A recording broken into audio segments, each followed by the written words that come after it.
Oke, bismillahirrahmanirrahim. Assalamualaikum warahmatullahi wabarakatuh.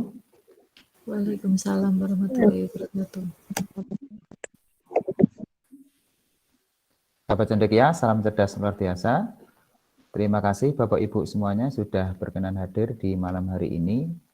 Ya, hari ini adalah webinar kita yang sekian kalinya. Malam hari ini agenda kita adalah membahas tentang kompetensi teknis part 3 ya. Dan seperti biasa, malam hari ini akan dipandu oleh Ibu Ita Finalistiawati. Kemudian nanti seperti biasa Bapak Ibu saya mohon undur dulu karena pada pukul 19.45 nanti saya akan memulai webinar untuk kursus perangkat desa begitu nggih. Untuk selanjutnya silakan kepada Bu Ita, waktu dan tempat saya serahkan dan sepenuhnya nanti sampai selesai monggo dipun handle. Kepada Bapak Ibu semuanya silakan nanti misalkan ada pertanyaan nanti di device sebelah saya masih memantau dari jarak jauh ya dari sini. Nanti silakan jika memiliki pertanyaan bisa jenengan tulis di bagian komentar begitu nggih. Langsung saja kepada Bu Ita, silakan waktu dan tempat saya serahkan sepenuhnya pada jenengan. Pak Wiji, terima kasih. Ini mohon maaf saya matikan lagi ya untuk video saya ini semakin lambat nih. Ya, Bapak Ibu semuanya, Assalamualaikum warahmatullahi wabarakatuh. Warahmatullahi wabarakatuh. Alhamdulillah pada malam hari ini kita dapat kembali bertemu dalam kegiatan belajar bersama yang tadi malam sempat tertunda dikarenakan tadi malam mati lampu. Mungkin di wilayah Bapak Ibu juga terjadi hal yang sama untuk wilayah Wonogiri ke timur mungkin ya, mungkin sama dan lumayan lama sampai hampir jam 10 malam. Jadi kita tidak bisa melaksanakan belajar bersama seperti yang telah kita rencanakan sebelumnya. Dan untuk hari ini seperti yang telah disampaikan oleh Pak Wiji tadi, kita akan belajar mengenai materi kompetensi teknis ketiga. Dan ini adalah pertemuan berapa ya? Sudah lupa ini berapa kesekian kalinya lah intinya gitu.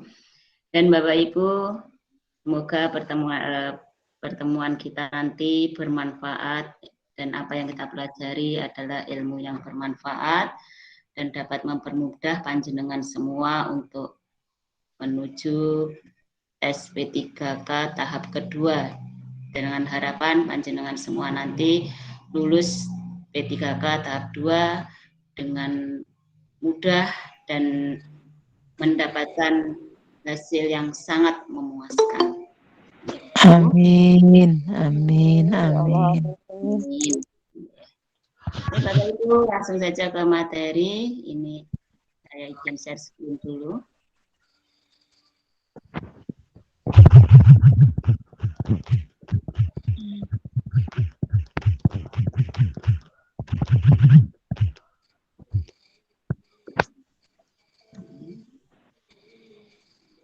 Bapak Ibu, tadi sore telah saya share untuk materi yang akan kita bahas di malam hari ini.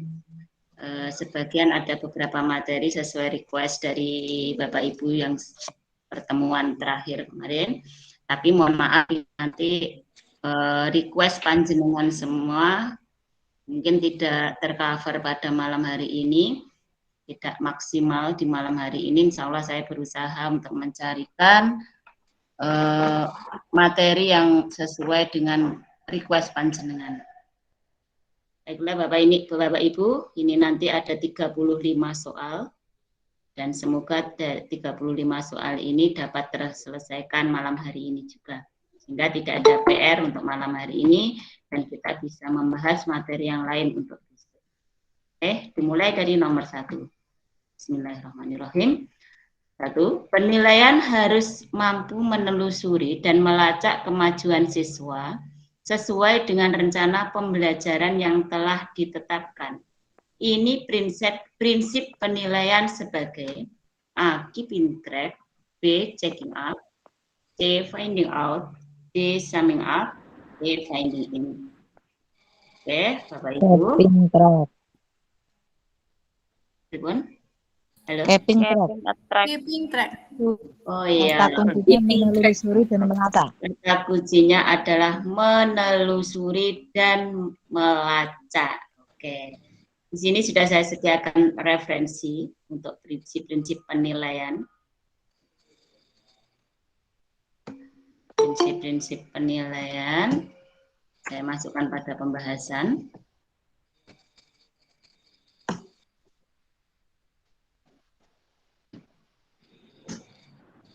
Oke.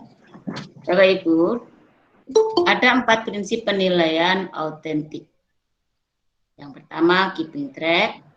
Benar, seperti yang panjenengan sampaikan tadi, bahwa kata kunci dari keep ini ya, ini adalah menelusuri dan melacak.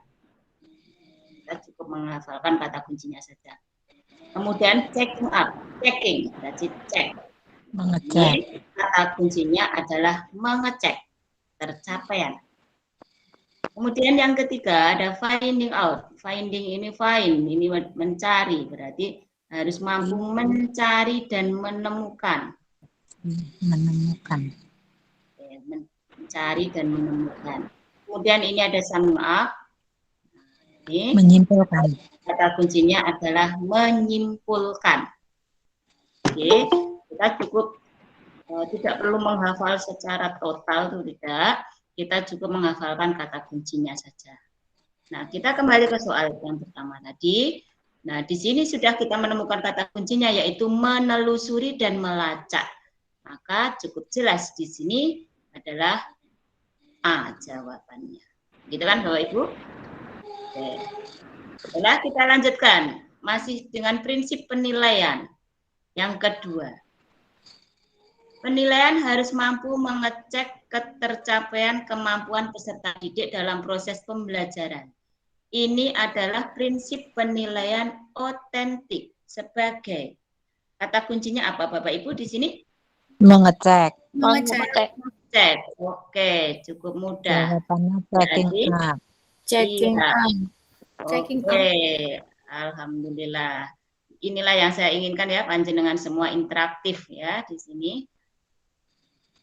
Sehingga pembelajaran belajar bersama ini nanti dapat mengena sesuai dengan harapan kita semua. Oke, yang ketiga Bapak Ibu, dalam mengawali pembelajaran Pak Mamas Nindar menyampaikan suatu permasalahan guna mengunggah dan menimbulkan kepenasaran para siswanya. Langkah tersebut untuk mendorong siswa agar mau mengembangkan kreativitasnya. Ini tadi ada kata kunci menyampaikan suatu permasalahan. Diawali suatu masalah, tujuannya apa? Untuk mengembangkan kreativitas. Maka langkah yang dilakukan Pak Mamas Nindar ini merupakan bagian dari model pembelajaran apa Bapak Ibu? A, B, C, D, E, portofolio, scientific, penemuan discovery learning, authentic, contextual teaching and learning. Nah, di sini diawali dengan penyampaian suatu permasalahan. Dulu di pedagogik berapa ya kita pernah membahas pedagogik 1 atau 2 ya kemarin. Kita pernah membahas sintaks-sintaks dari ini semua. Oke. Kata kunci penyampaian permasalahan. Di sini cukup jelas Bapak Ibu. Ada portofolio scientific penemuan discovery learning. Nah ini kalau disampaikan masalah dan menimbulkan penasaran, pasti kan ingin mencari.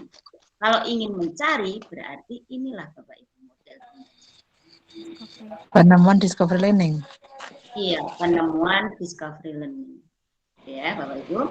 Kata kuncinya diawali dengan penyampaian suatu masalah. Kan discovery learning kan diawali dengan orientasi masalah kan gitu. Oke. Baiklah Bapak Ibu, kita lanjutkan ke nomor 4. Dalam mengawali pembelajarannya, Pak Ali merumuskan pertanyaan, mengumpulkan data atau informasi dengan berbagai teknik, mengasosiasi atau menganalisis atau mengolah data informasi dan menarik kesimpulan, serta mengkomunikasikan hasil yang terdiri dari kesimpulan untuk memperoleh pengetahuan, keterampilan, dan sikap. Bapak Ibu, mari kita di sini ada merumuskan pertanyaan, mengumpulkan. Saintifik ya Bu. Apa? Saintifik. Iya, ini keterampilan dari saintifik. Menanya, iya, ini dari ciri khas K13 ya Bapak Ibu. Dari merumuskan tanya berarti menanya, menginformasikan, mengasosiasi.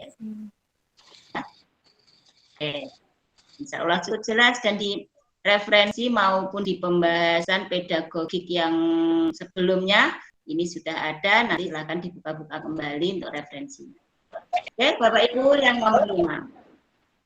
Manakah cara yang paling efektif dan bermakna dalam mengkomunikasikan hasil penilaian harian atau capaian sementara kepada siswa dan orang tua?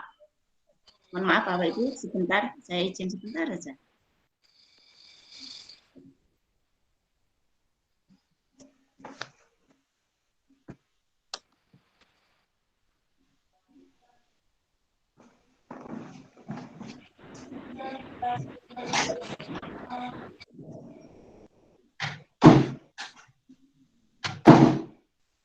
Cek sound ya. Minta tolong Pak Gige, nanti kalau ada yang mau gabung diizinkan.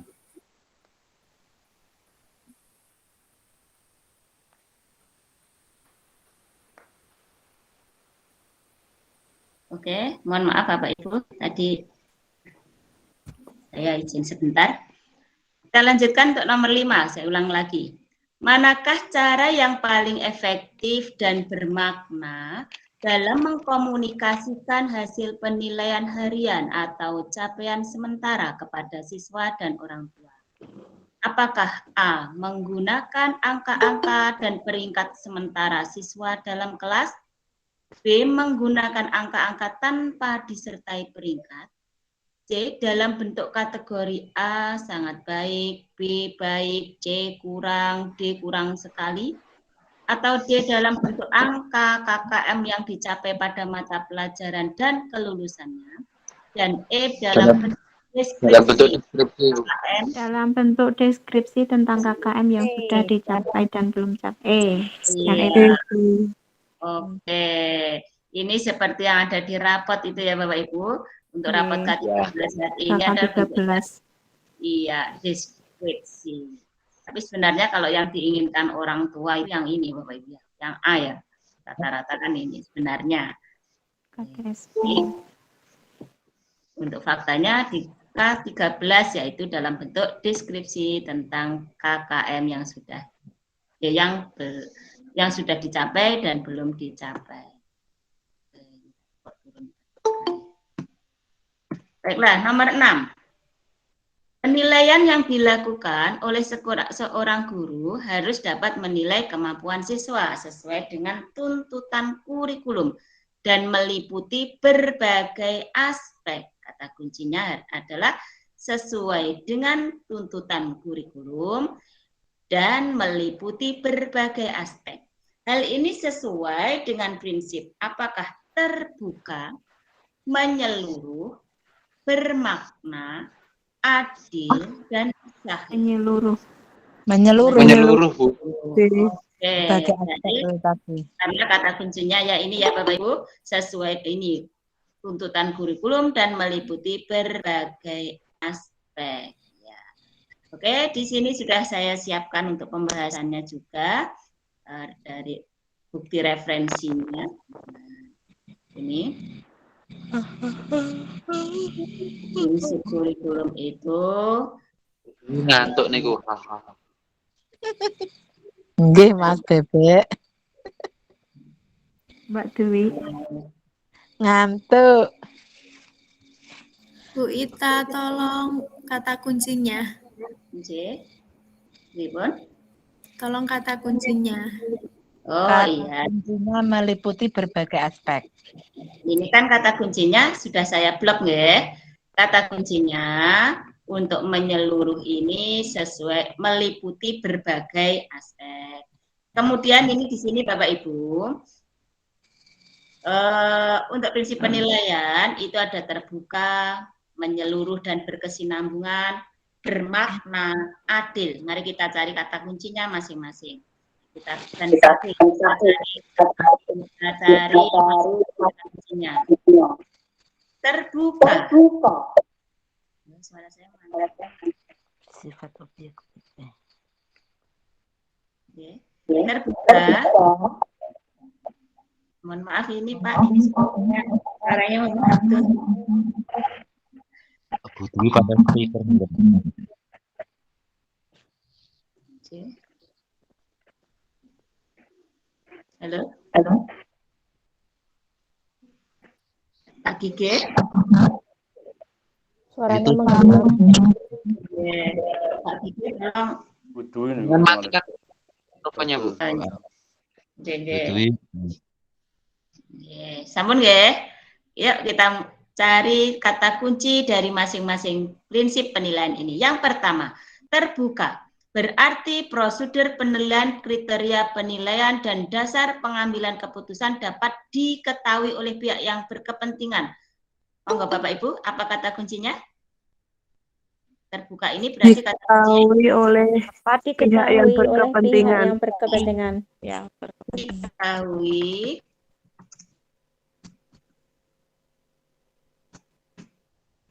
oleh pihak yang berkepentingan. Oke, sekarang bermakna, menyeluruh. Nah, menyeluruh dan berkesinambungan. Penilaian oleh pendidik harus mencakup semua aspek kompetensi dengan menggunakan berbagai teknik penilaian yang sesuai untuk memantau perkembangan kemampuan peserta didik. Apa kata kuncinya Bapak Ibu? Mencakup semua aspek. Menyangkut semua aspek, Bu. Berbagai Iya. aspek. Mencakup semua aspek. Oke. Sekarang untuk bermakna, hendaknya mencerminkan gambaran yang utuh tentang prestasi siswa yang mengandung informasi, keunggulan, dan kelemahan, minat dan tingkat penguasaan siswa dalam pencapaian kompetensi yang telah ditetapkan. Apa kata kuncinya untuk bermakna ini? Mengandung informasi. Mengandung informasi. Informasi. Oh iya, mengandung informasi. Oke. Mengandung informasi. Sekarang untuk berikutnya. Adil, berarti penilaian tidak menguntungkan atau merugikan peserta didik karena berkebutuhan khusus serta perbedaan latar belakang agama, suku, budaya, adat istiadat, status sosial, ekonomi, dan gender. Apa kata kuncinya? Tidak menguntungkan, tidak merugikan. Tidak menguntungkan atau merugikan. Tidak menguntungkan atau merugikan. Oke. Sekarang ke sahih. Ya, berarti penilaian didasarkan pada data yang mencerminkan kemampuan yang diukur. Apa kata kuncinya? Dapat dipertanggungjawabkan bisa, Bu? Bisa. Kita membuat kalimat sendiri bisa. Itu kan maknanya juga sama. Dapat dipertanggungjawabkan atau mungkin Didasarkan kalau yang dapat dipertanggungjawabkan mungkin hampir sama dengan akuntabel. ya. Oh iya, akuntabel. Iya, betul. Ya. Oke. Berarti kalau sahih kita buat kata kuncinya apa? Kemampuan yang dapat diukur. Kemampuan yang dapat diukur aja ya, gitu ya Bapak Ibu. Iya. Biasanya ada praktek begitu biasa kalau sahih itu. Kemampuan yang dapat diukur. Oke. Pada penilaian praktek ngoten nggih. Ya, jadi dari soal ini sudah cukup jelas karena kata kuncinya adalah meliputi berbagai aspek atau mencakup berbagai aspek, maka ini menyeluruh. Sudah kita sepakati untuk terbuka, kata kuncinya diketahui oleh pihak yang berkepentingan. Bermakna kata kuncinya mengandung informasi, adil, tidak menguntungkan atau merugikan, sahih, kemampuan yang dapat diukur, dan ini pada umumnya pada penilaian praktek. Baiklah Bapak Ibu, kita lanjutkan untuk nomor 7.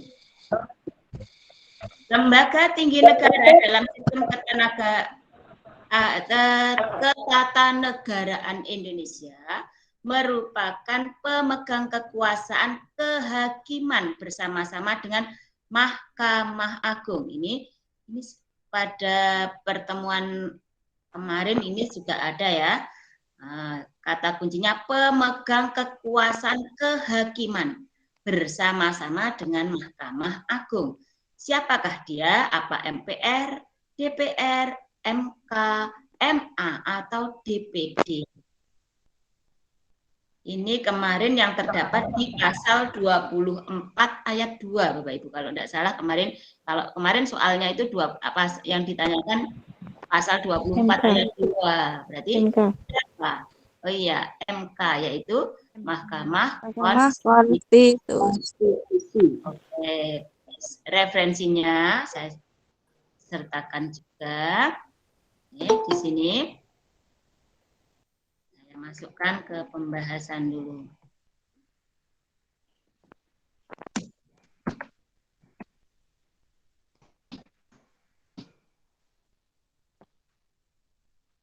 Mahkamah Konstitusi adalah lembaga tinggi negara dalam sistem ketatanegaraan Indonesia yang merupakan pemegang kekuasaan kehakiman bersama-sama dengan Mahkamah Agung. Oke, jawaban sudah selesai. Nanti apa bedanya MA, MK, KY? Nah, nanti di sini ada, saya sertakan sekalian. Oke, saya sertakan dulu referensinya. Nah, ini saya sajikan dalam tabel biar mudah dalam memahami. Di sini apa bedanya MA, KY, ini seharusnya MK dulu ya tadi. Oke, enggak apa-apa. MA, KY, MK. KY itu Komisi Yudisial. Kemudian dari dibentuknya kalau MA 19 Agustus 1945, kalau KY 2 Agustus 2005, sedangkan MK 17 Agustus 2003. Dari jumlah anggota MA itu maksimal 60. Kemudian kalau KY itu 7 orang, untuk MK 9 orang.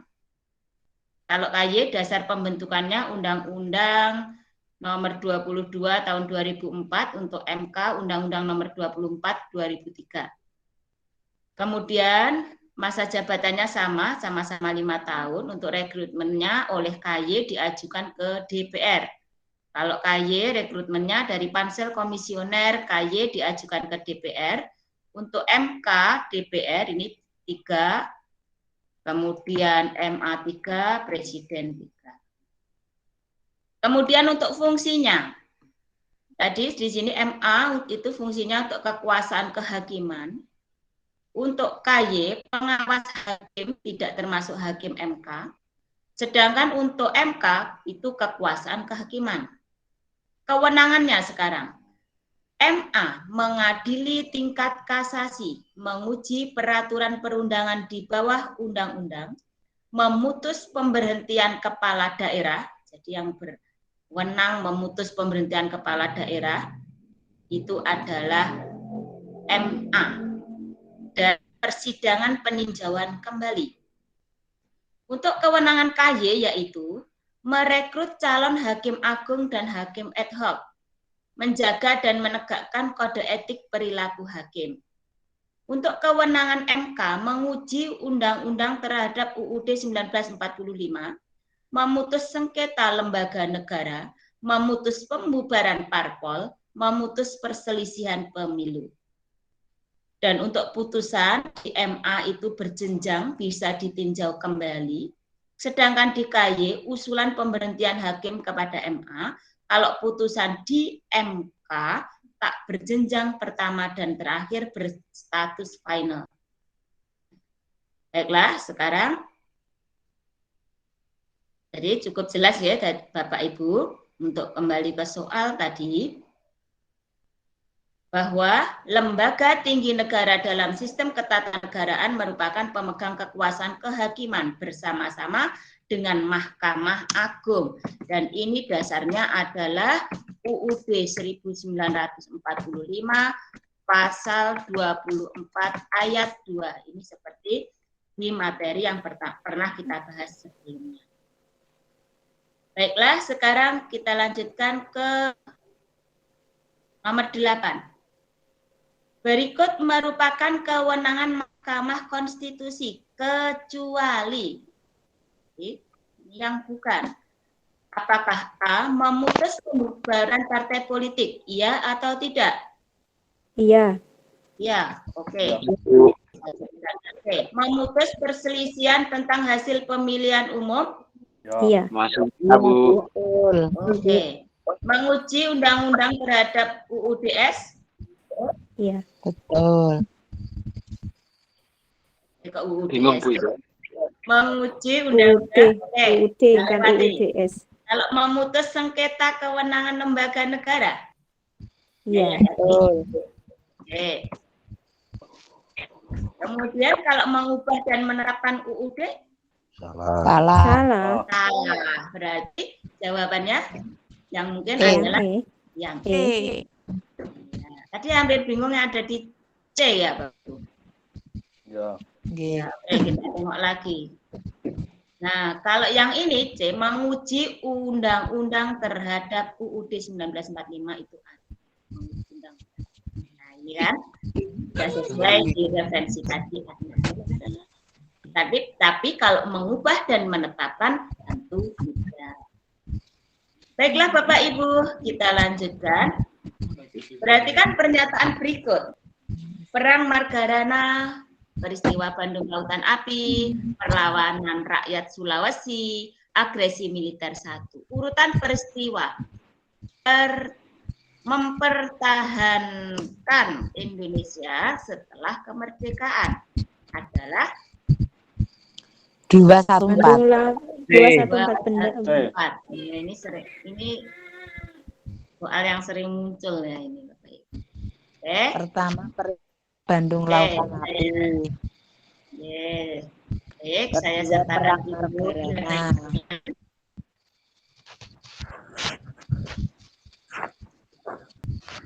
ini. Nah,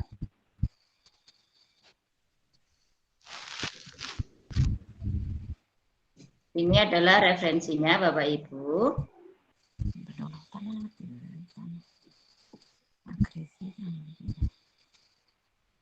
Perang Margarana 20 November 1946 urutannya. Kemudian Bandung Lautan Api terjadi pada tanggal 23 Maret 1946. Masa perjuangan rakyat Sulawesi Selatan berlangsung pada tahun 1829 hingga 1907. Ini tentunya bukan setelah kemerdekaan kan? Kemudian serangan militer Belanda 1 adalah operasi militer Belanda di Jawa dan Sumatera terhadap Republik Indonesia yang dilaksanakan dari 21 Juli 1947 sampai 5 Agustus 1947. Maka urutan peristiwanya 20 November dulu atau 23 Maret 46 atau 21 Juli 47. Maret dulu, Bu. Maret berarti Bandung Lautan Api dulu. Oke, 1. Ya. Kemudian dilanjutkan Perang Margarana. Ini karena 20 November 1946. Kemudian kalau yang ini bukan ya Bapak Ibu, ini bukan setelah kemerdekaan. Setelah kemerdekaan itu setelah tahun 1945, setelah Agustus 1945. Sedangkan agresi militer ini jadi di tahun 1947, berarti ini yang ketiga. Urutannya yaitu 214. Ini ya Bapak Ibu. Kemudian kita lanjutkan nomor 10. Pernyataan yang benar tentang listis yang terjadi pada percobaan menggosokkan penggaris ke rambut.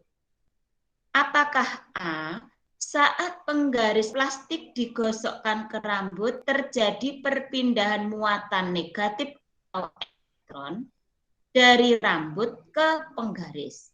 Permukaan penggaris menjadi kelebihan elektron. Di saat itulah ketika penggaris bermuatan negatif didekatkan pada kertas yang bermuatan positif, muncul reaksi tarik-menarik. Oke, kita ambil kata kuncinya. Ini penggaris gosokkan rambut terjadi perpindahan muatan negatif dari rambut ke penggaris, kemudian penggaris ini kelebihan elektron. Oke, kemudian penggarisnya bermuatan negatif. Kertas bermuatan positif. Oke.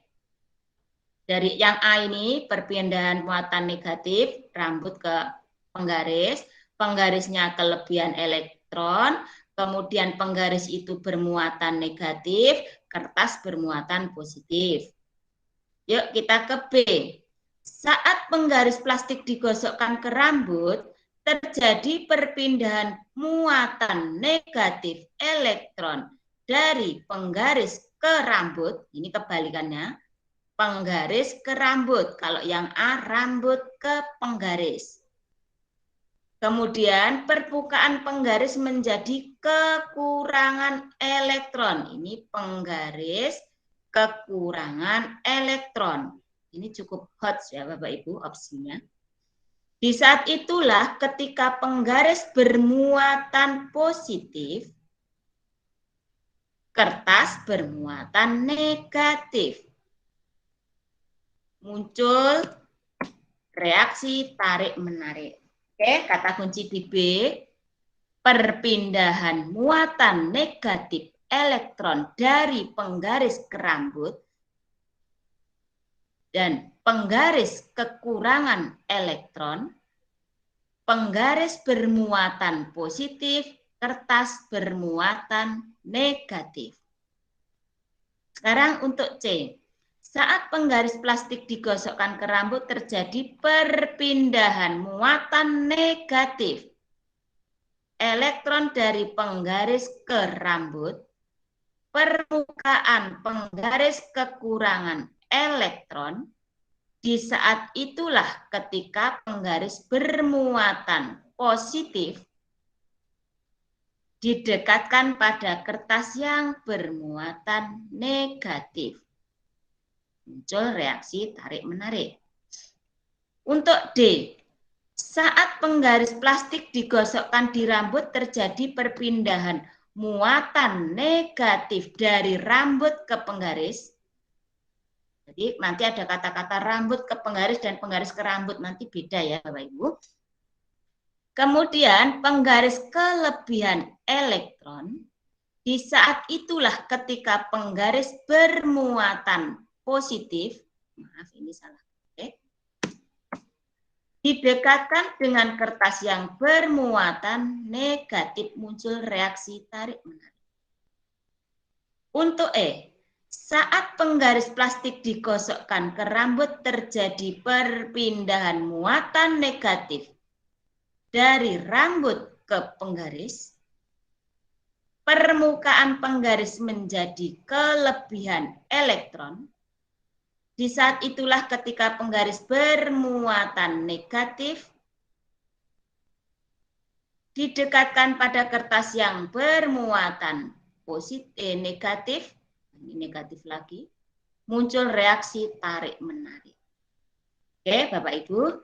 Ini sebenarnya bisa dilogika, Bapak Ibu. Menggosokkan penggaris plastik ke rambut. Nah, berarti ini memindahkan muatan apa dari apa ke apa. Oke, Bapak Ibu. Yang pertama, negatif ke positif, Bu. Iya, Positif. berarti perpindahan muatan negatif dari Negatif apa ke ke apa? Dari Dari rambut ke penggaris. dari rambut ke penggaris, Bu. Iya, oke, dari rambut ke penggaris. Karena nanti yang menarik kertas kan penggaris, kan? Berarti ada perpindahan muatan negatif dari rambut ke penggaris.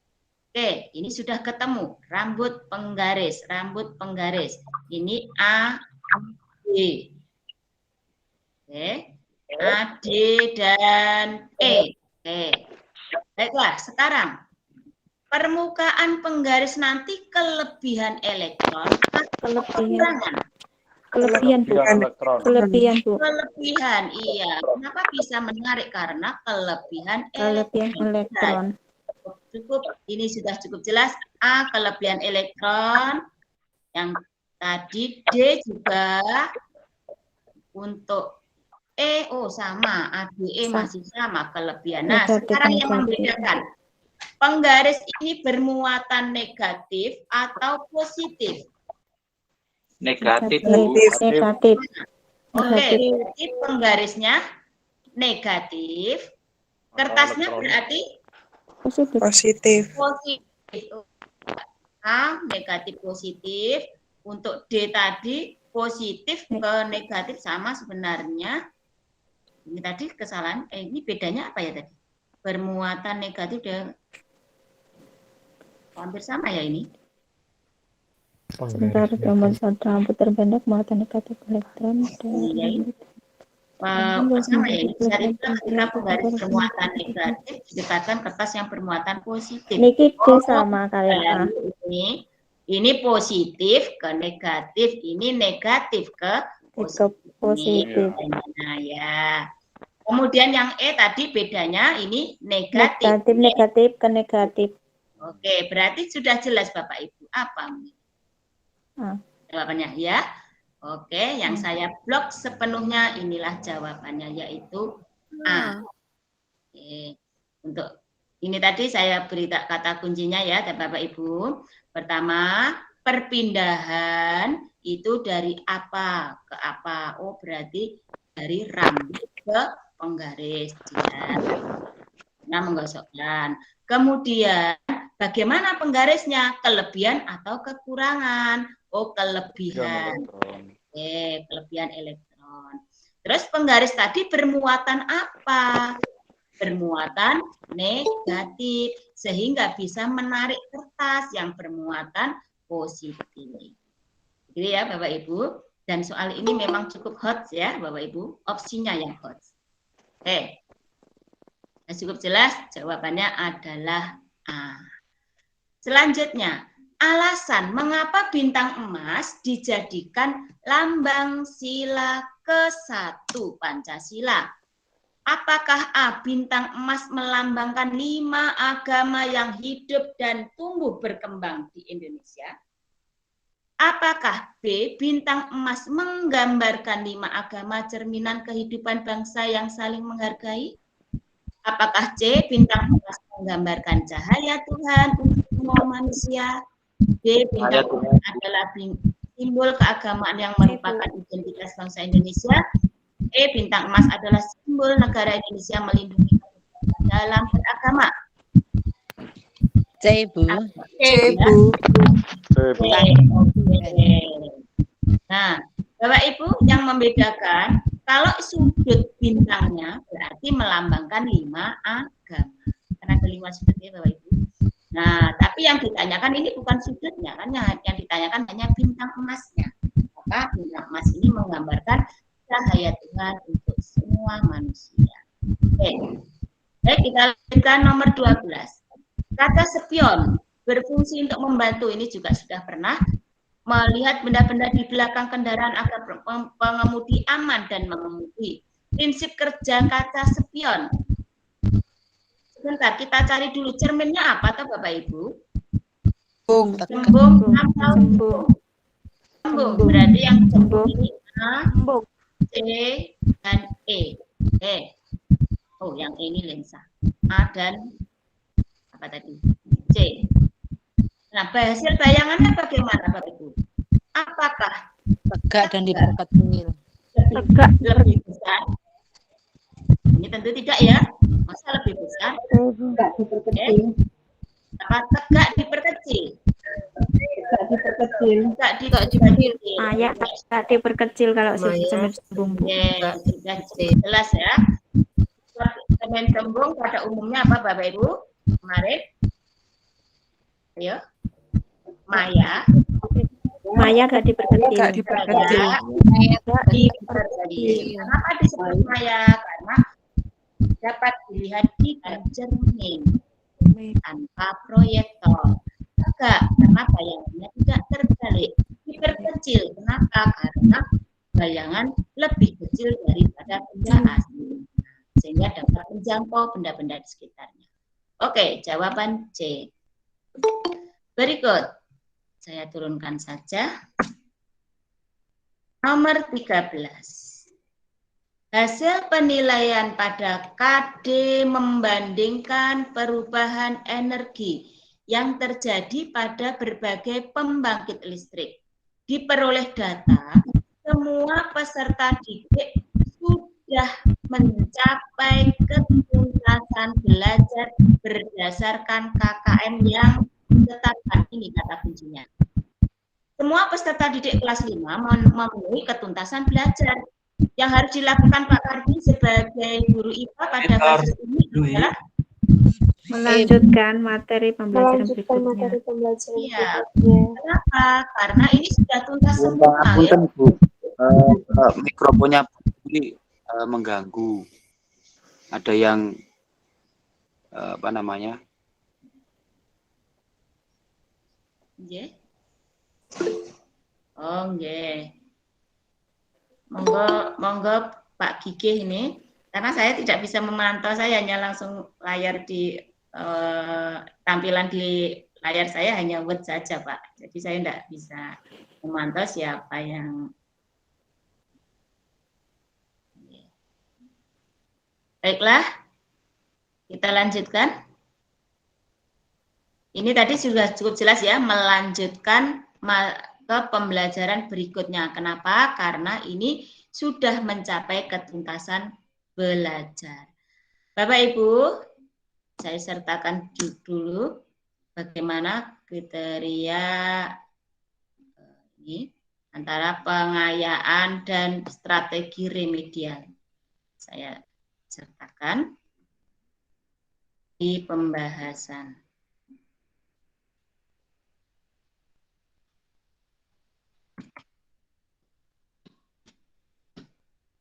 Nah, sekarang mengenai pengayaan. Jika ketuntasan belajar itu 100%, maka tindakan guru adalah melanjutkan materi selanjutnya. Jika ketuntasan kurang dari 100%, maka tindakan guru adalah melakukan remedial yang belum tuntas dan mengadakan pengayaan untuk peserta didik yang sudah tuntas. Nah, bagaimana strategi remedial? Yang pertama, 0 sampai 20% itu pembimbingan individu.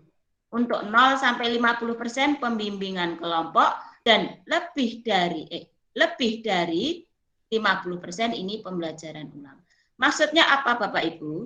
Contoh sederhananya saja, misalkan di dalam suatu kelas itu terdiri dari 40 siswa. Dan di kelas itu misalkan ada apa ya, 8 siswa. 8 siswa yang belum tuntas dari KKM.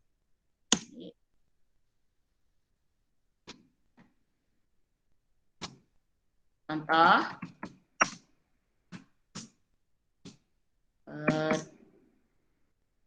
8 dari 40 siswa belum tuntas. dari KKM. Nah, bagaimana cara menghitungnya Bapak Ibu? Menentukan remedialnya atau strategi remedialnya, yaitu dari 8 per 40 siswa. Ini kita kalikan 100%. Oke, berarti 8 kali 100% berapa? 8 per 40 itu sama dengan kan 1/5. Kenapa 1/5? Sama-sama dibagi 8. 8 bagi 8, 1, 40 bagi 8 itu 5. Maka dikalikan 100%. Ketemunya berapa? 1/5 dari 100 atau 100 bagi 5 adalah 20%. Berarti Bapak Ibu, 20% ini strategi remedialnya masuk yang mana? Pembimbingan individu. Iya, pembimbingan individu. Gitu ya Bapak Ibu. Jika nanti hasilnya itu lebih dari 20% atau sampai 50%, ini adalah pembimbingan kelompok. Misalkan kalau hasil yang diperoleh di sini 37%, berarti masuk pembimbingan kelompok. Misalkan lagi yang diperoleh kok ini 48%, ini juga masih pembimbingan kelompok. Kok yang diperoleh nanti hitungannya ini kok 62%, berarti pembelajaran ulang. Itu ya Bapak Ibu. Nanti suatu saat insya Allah saya carikan soal yang terkait dengan remedial dan cara menghitungnya. Biasanya ada tambahan lagi untuk teman sejawat, Bu, 50%. Oh, iya, ada tambahan lagi untuk teman saja. Untuk itu bisa masuk di pengayaan ya, Pak? Untuk strategi pengayaan ya. Pak Sinten. Pak Andi Bebek. Oh, Pak iya. Bebek niku, Bu. Pak Bebek, Bu. Baiklah. Iya, Pak. Ini juga masuk pada teman sejawat ya, bimbingan teman sejawat.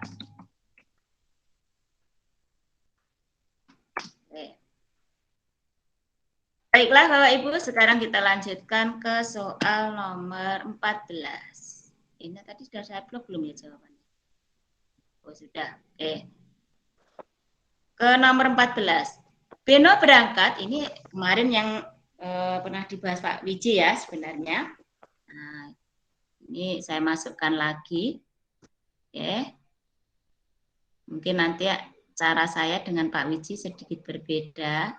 Nanti hasilnya sama, intinya sama. Oke.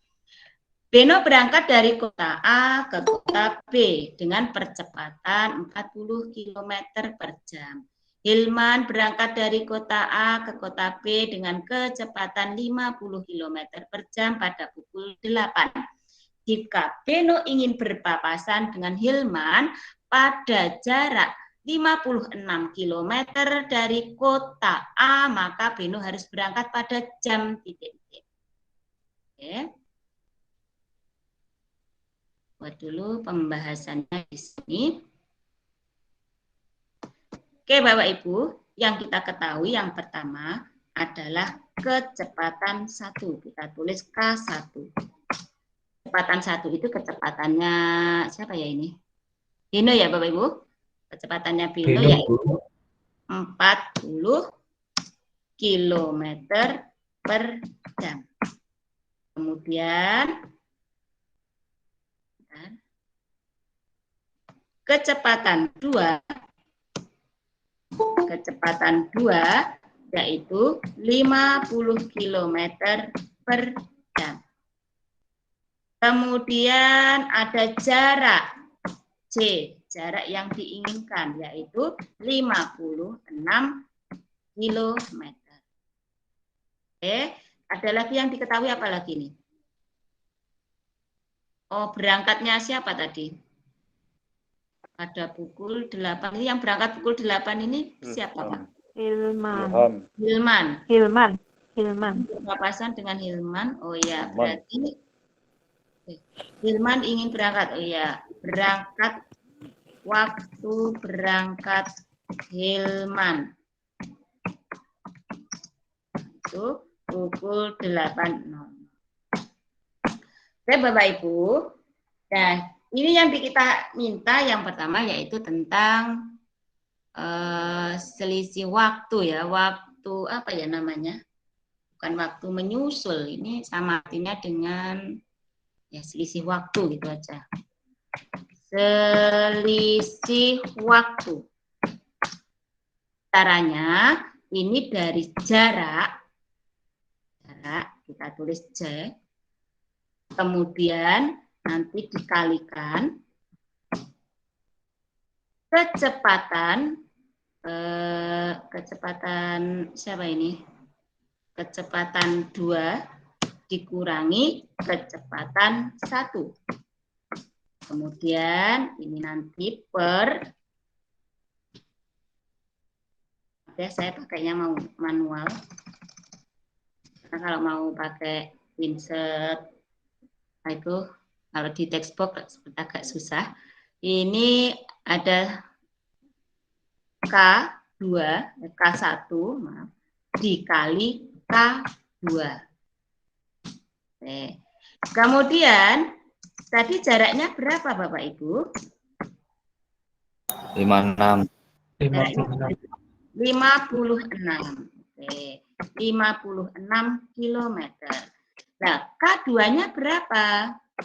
50. Ya kan? Kecepatan orang kedua tadi kan 50.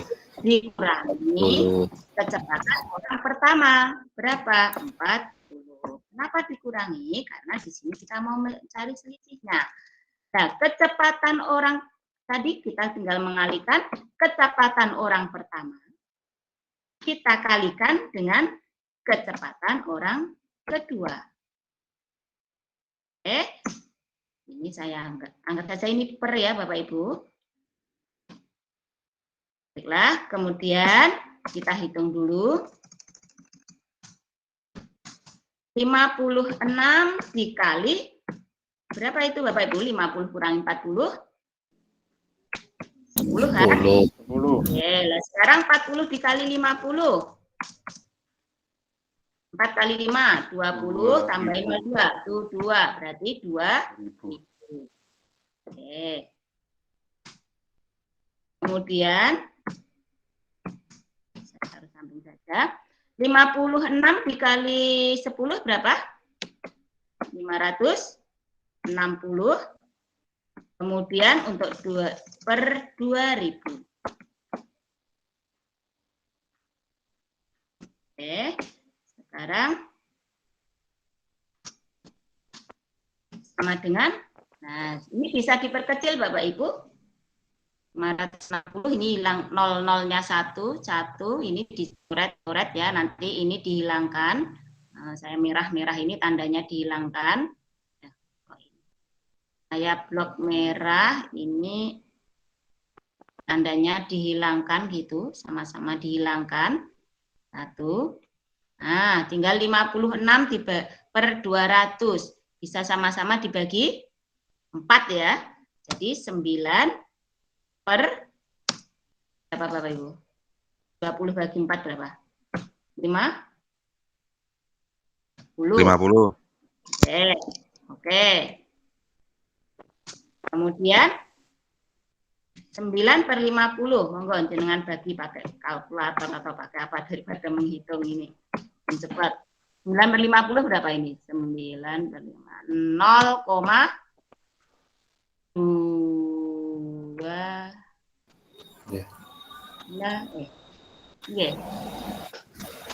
1 per 2.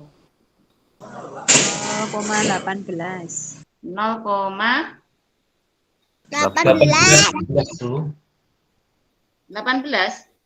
0,18. 9 per 50. Oh iya, 0,18. Terus sekarang 56 per 50. 160. Ini benar ya, 56 bagi 4, 9 ya. Betul ya Pak Bu? Kalau 200 bagi lurus. Oke. Nah, sekarang kita jadikan jam. Wah, 0,18 kita jadikan jam berarti 0,18 dikali 60. Pinten nih? Berapa menit ini Bapak Ibu?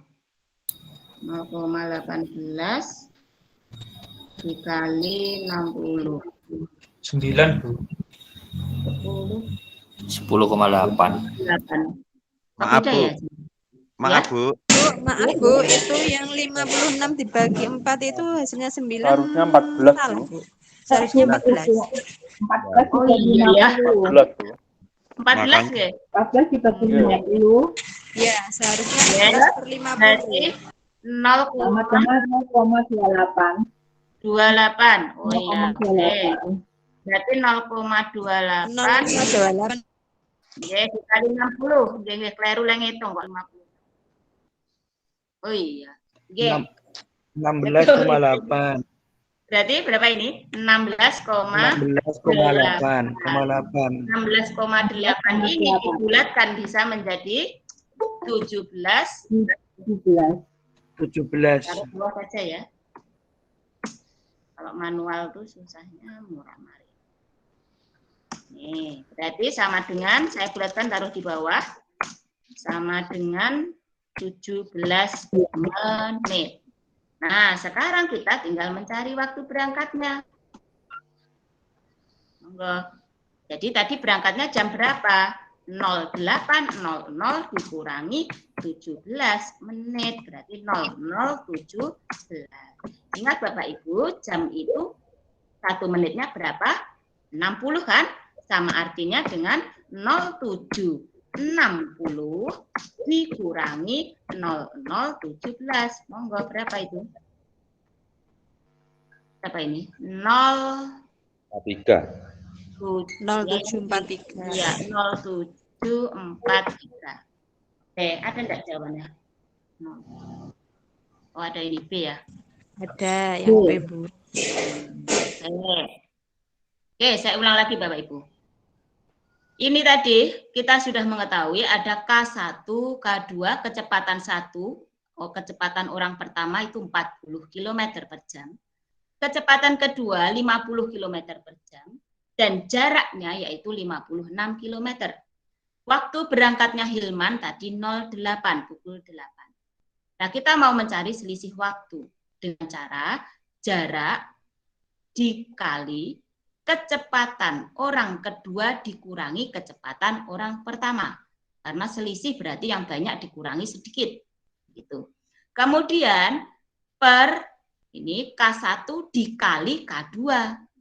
Nah, sekarang 56, ini dalam kurung 50 kurangi 40, karena kecepatan orang kedua tadi 50, kecepatan ke satunya 40, per 40 kali 50, karena K1 kali K2. Sekarang 56 dalam kurung kita selesaikan, 50 kurangi 40 yaitu 10, per 2000. 560 per 2000, kita coret nolnya, kita pakai blok ini. Tinggal 56 per 2000. Bisa kita sederhanakan masing-masing dibagi 14.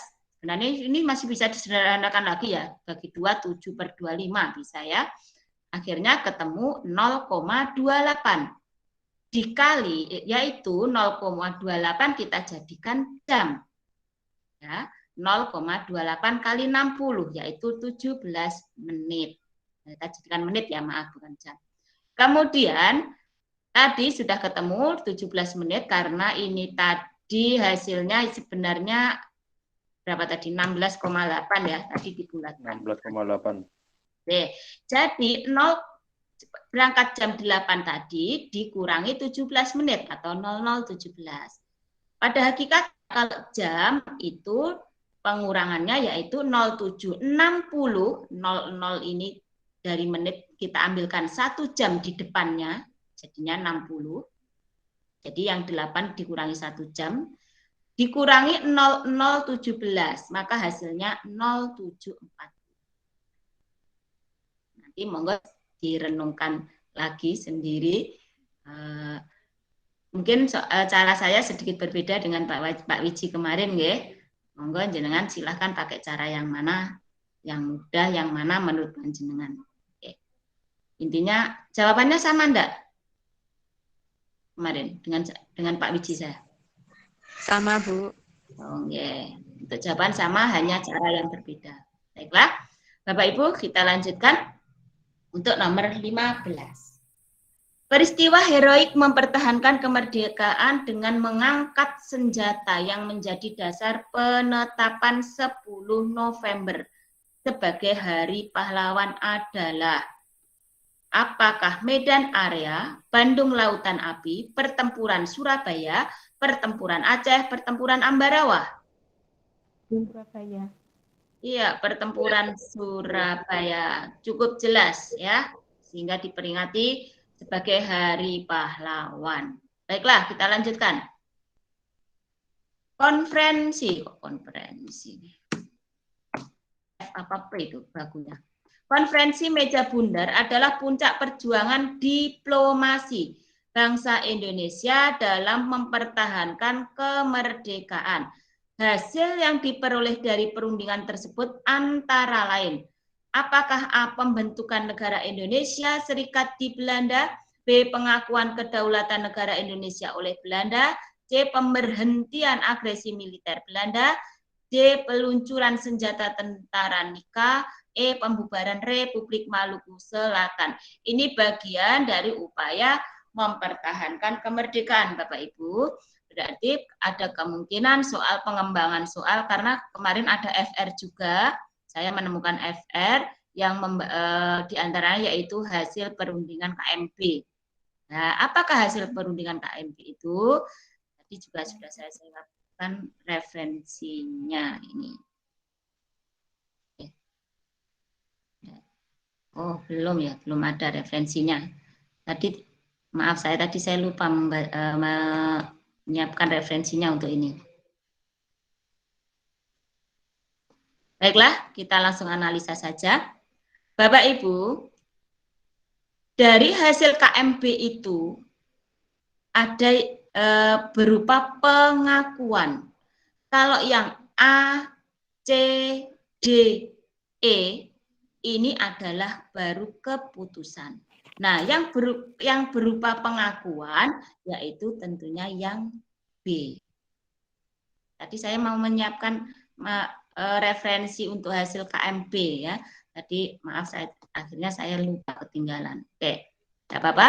Tapi untuk hasil KMP itu pengakuan kedaulatan negara Indonesia oleh Belanda. Kalau tidak salah ini materi kelas 5 ya, mungkin yang kelas 5 Bu. Kelas 5 ya, itu materi kelas 5. Oke. Baiklah, kita lanjutkan di nomor 17. Peristiwa perjuangan bangsa melalui perang melawan Belanda yang menjadi perhatian dunia internasional termasuk PBB, bahkan mampu mengubah sikap negara superpower Amerika Serikat, telah menjadi bukti perjuangan militer dan diplomasi bangsa Indonesia efektif berhasil. Peristiwa yang dimaksud adalah, nah ini kata kuncinya adalah, nah ini, mengubah sikap negara superpower Amerika Serikat. Nah, akhirnya adanya diplomasi bangsa Indonesia. Nah, itu termasuk peristiwa apa? Sekarang di sini siapkan referensinya. Oke, saya masukkan pada pembahasan.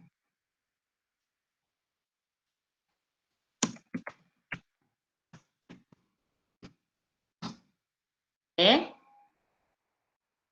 Amerika Serikat sejak Indonesia memproklamasikan kemerdekaannya selalu mendukung Belanda, masuk di sekutu ya, untuk kembali menduduki Indonesia, tetapi agresi militer berbalik mendukung bangsa Indonesia, bahkan PBB. Dewan Keamanan PBB segera bersidang pada 24 Januari 1949 sebagai reaksi terhadap agresi militer Belanda II sekaligus tanggapan dengan negara-negara Asia. Afrika dalam pertemuan di New Delhi, India pada 28 Januari 1949, Dewan Keamanan PBB mengeluarkan beberapa resolusi. Jadi, ini peristiwanya apa Bapak Ibu?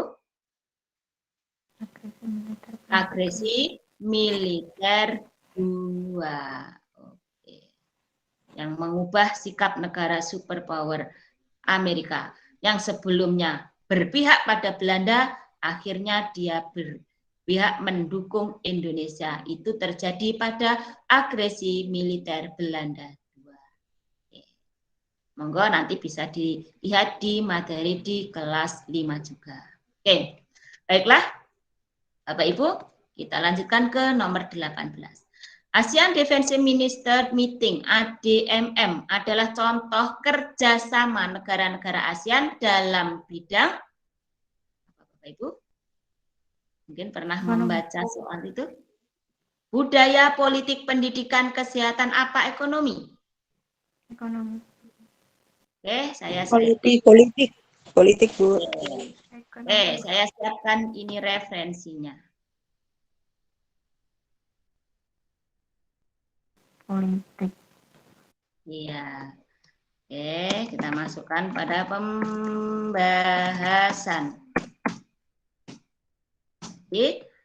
Nah, ini ADMM, bentuk kerjasama di bidang politik. Nah, bidang politiknya apa? Yaitu pertemuan rutin di antara Menteri Keamanan di setiap negara anggota ASEAN. Pertemuan ini diadakan untuk membahas mengenai kerjasama dan diplomasi di bidang diplomasi politik di bidang pertahanan dan keamanan negara-negara ASEAN. Berarti ini adalah di bidang politik. Oke, referensinya sudah cukup jelas. Oke, kita lanjutkan. Alat yang digunakan untuk mengubah cahaya matahari menjadi energi listrik adalah A, B, C, D, Inverter. Inverter. A, Inverter. Yang D. Yang D. Inverter, Bu. Inverter. Coba saya minta tolong untuk di-googlingkan Bapak Ibu. Inverter ini apa, kita tulis keterangannya di sini. Monggo, nyuwun tulung. Mengubah arus DC menjadi AC. Mengubah Arus DC menjadi AC. Menjadi AC. Oke. Kemudian tolong jenengan googlingkan kok yang ini, solar cell. Monggo, kita cari titik temunya bersama-sama. Solar cell. Sudah ketemu Bapak Ibu?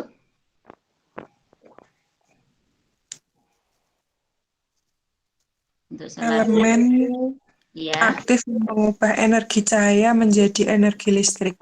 Elemen aktif mengubah Energi cahaya menjadi energi listrik.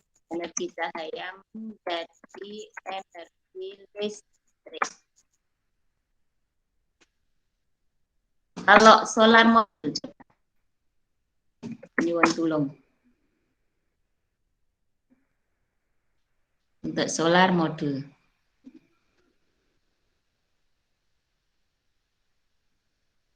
Sudah ketemu kah?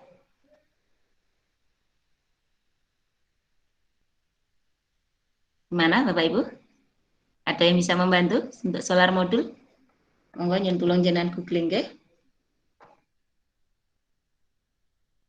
Ada? Belum, Bu.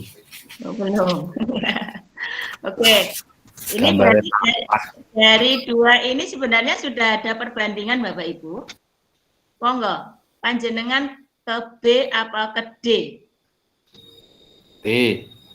Ya, karena di sini mengubah cahaya matahari menjadi listrik. Nah, di sini kita sudah punya perbandingan. Kalau inverter mengubah arus DC menjadi AC. Untuk solar cell, elemen aktif mengubah energi cahaya menjadi energi listrik. Kita sepakat di B ya. Oke, referensinya tadi panjenengan sudah googling, sudah mencari buktinya sendiri. Baiklah Bapak Ibu, kita lanjutkan ke nomor 20. Usaha mempertahankan kemerdekaan terjadi di beberapa kota besar di Indonesia. Salah satu pertempuran yang terjadi pada tanggal 23 Maret 1945 atas perintah TRI AH Nasution adalah Bandung Lautan Api. Bandung Lautan Api. Bandung Lautan Api. Tadi di awal tadi sudah. Jelas ya, berarti 23 Maret 1945 ini terjadi peristiwa Bandung Lautan Api. Baiklah Bapak Ibu, sekarang kita lanjutkan di nomor 21. Perhatikan diagram di bawah ini. Ini diagramnya seperti ini. Kita lanjut ke soal dulu. Diagram lingkaran. Di atas ini menggambarkan data kegemaran 40 siswa kelas 6 sekolah dasar. Banyak siswa yang gemar renang adalah, renang ini. Renang yang ini. Nah, monggo Bapak Ibu, ini soal gampang sekali kalau yang ini. Enggak, untuk refreshing yuk. Berarti renang ini berapa persen Bapak Ibu? Karena di sini ada persen loh. Berarti ini kan ini siku-siku. Berarti siku-siku ini seperempat lingkaran. 25. Berarti 25% di antara per, kalau seluruh total ini berapa Bapak Ibu? 100. 100%. Saya lupa kalau ada klasifikasi belajar sama Pak Wiji tadi. Oke. Kemudian dikali banyak siswanya berapa Bapak Ibu totalnya? 40. 25%. Berarti sekarang kita coret. Oke. 25 kali 4 berapa? 100. 100. Oke. 100 diper 10. Jadi ketemunya berapa? 10. Oke. Jadi, nah ini kembali ke ini gimana ini? Jawaban yang tepat adalah yang C. Ya. Ibu, ini, oh bisa, alhamdulillah. Kemudian kita lanjutkan, ini tadi jawabnya C, saya blok aja. Nomor berapa? 22. Sebuah bak mandi diisi air mulai pukul 07.20 sampai dengan pukul 07.50 dengan debit 10 liter per menit. Berapa volume air dalam bak mandi tersebut? Ini juga insya Allah masih levelnya mudah Bapak Ibu. Sekarang kita cari dulu waktunya. Isi waktunya berapa ini? 07. Kenapa jadi lingkaran? 50. Oke. Kemudian dikurangi 07.20. Ini berapa menit Bapak Ibu? 20 menit. 30. 30 menit. Oke. Nulis pakai mouse itu ya lumayan ya. Kemudian ini waktunya, W. Kemudian yang diketahui apa lagi? Debit, D. D-nya yaitu berapa ini? 10 liter per menit.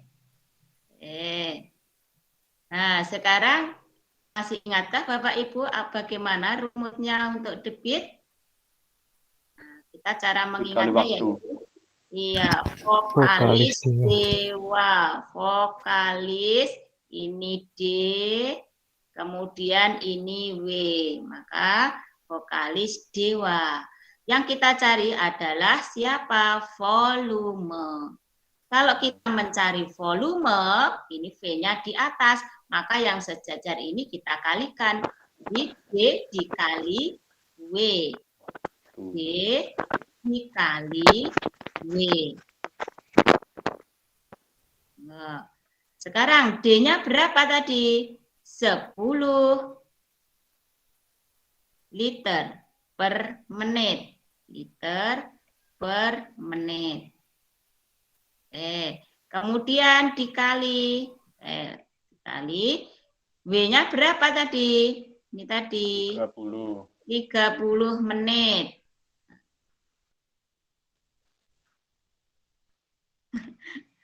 Jadi aneh nulisnya. Kali 30 menit. Lama ternyata. Oke. Kemudian kita coret saja menit bersama menit, kita coret begini, berarti nanti satuannya 10 dikali 30 berarti berapa? 300. 300. Oke, ini adalah tentang debit yang masih cukup sederhana Bapak Ibu. Berarti jawabannya adalah 300 liter, yaitu B.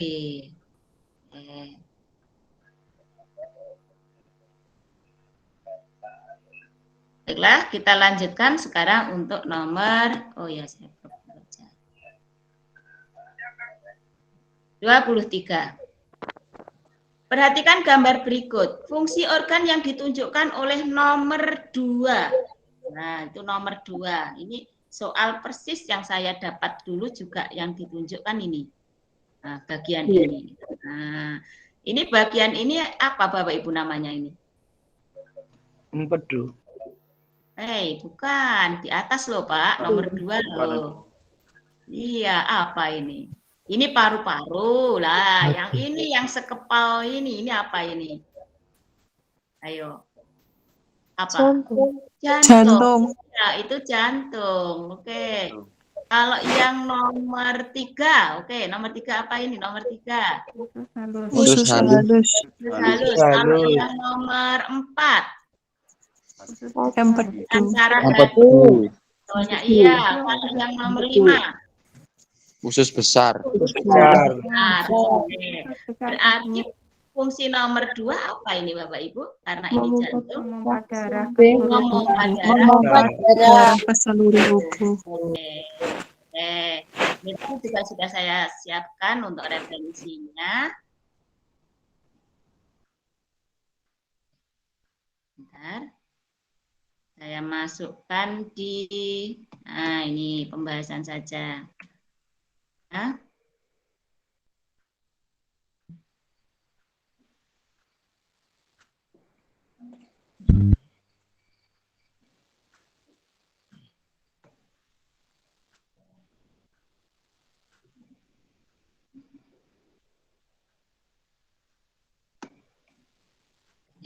Saya turunkan dulu.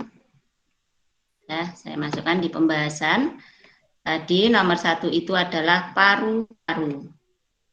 Nah, paru-paru ini tempat difusi gas O2 dan CO2. Kemudian yaitu proses pernapasan. Nomor 2 ini tadi jantung untuk memompa darah. Kemudian yang nomor 3 ini adalah usus halus untuk penyerapan sari makanan. Yang keempat ini empedu dalam pencernaan adalah membantu penguraian lemak. Dengan cara cairan empedu lainnya membantu fungsi hati dalam pengeluaran zat sisa metabolisme dari dalam tubuh. Dan yang kelima tadi usus besar, tempat pembusukan sisa pencernaan dan mengatur kadar air dalam tubuh. Oke. Ini fungsinya sudah saya sertakan di pembahasan. Baiklah Bapak Ibu, kita lanjutkan ke nomor 24. Teori ini merancang belajar sebagai hasil dari pembentukan hubungan antara rangsangan dari luar, stimulus, kata kuncinya ini soal yang familiar ya, balasan dari siswa atau respon yang diamati, Semakin sering hubungan atau bond antara rangsangan dan balasan terjadi, maka akan semakin kuatlah hubungan keduanya. Law of exercise. Teori belajar yang dimaksud adalah apa? Jelas nih. Familiar sekali behaviorisme. Humanistik memanusiakan manusia, konstruk ini mengkonstruk ya, membangun.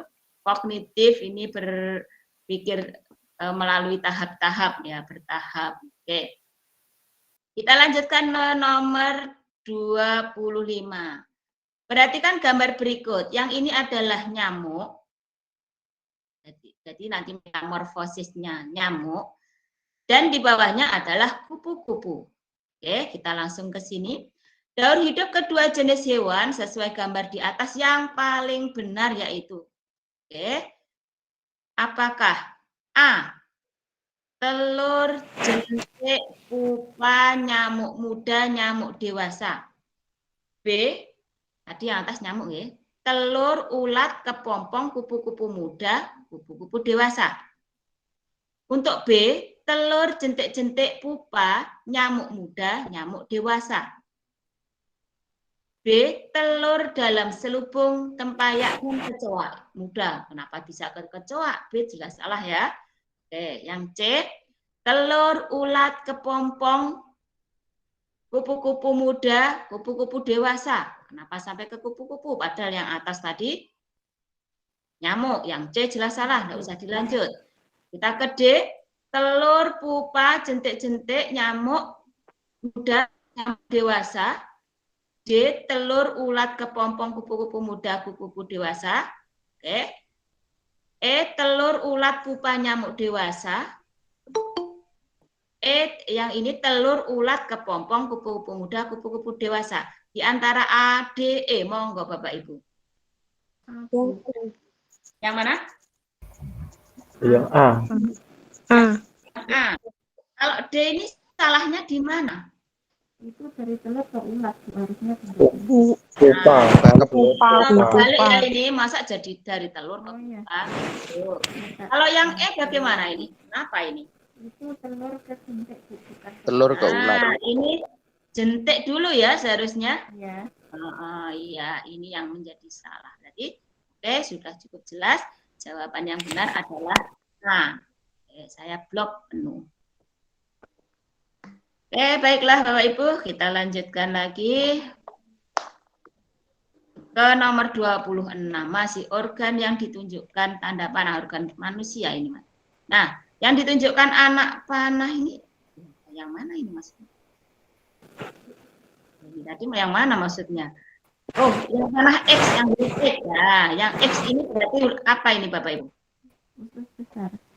Usus besar, oke. Usus besar berarti kalau tidak B, ya D. Apakah B atau D? Yang B, tempat penyerapan kembali air dan sisa pencernaan. Untuk D, tempat keluarnya. Hah? B apa D? B. B, Bu. B, beta atau delta? Beta. Delta, oke. Kenapa delta? Yang D ini kenapa? Yang ini kenapa? Ini tugasnya siapa ini? Tempat keluarga sisa-sisa pencernaan itu tugasnya siapa? Anus, Bu. Anus. Tugasnya anus. Oke, berarti ini adalah yang B. Bebek. Oh, ada bebek, sorry Pak.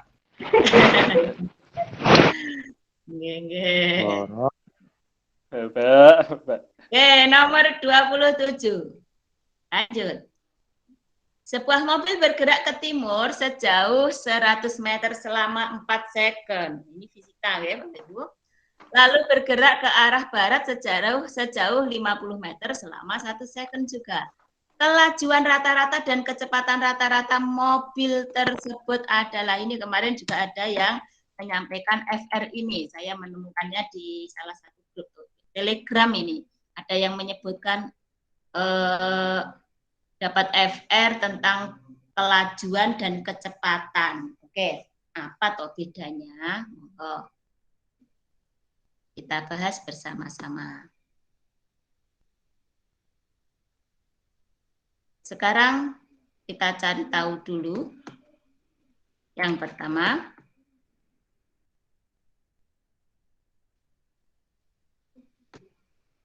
ini kalau kita gambarkan Bapak Ibu, seperti ini dulu. Nah, ke timur, berarti ke kanan ya. Ke timur ini 100. Oh, pakai tadi aja.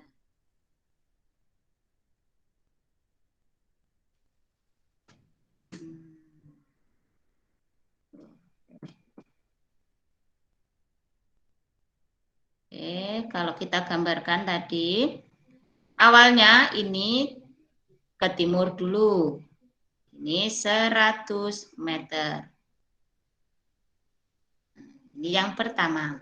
Kemudian lalu bergerak ke arah barat. Ke sini. Tapi hanya 50 meter. Jadi ini 50. Waktunya juga berbeda. Nah, tadi waktu ke timur tadi kan selama 4 second. Ketika ke barat, ini selama 1 second. Baiklah.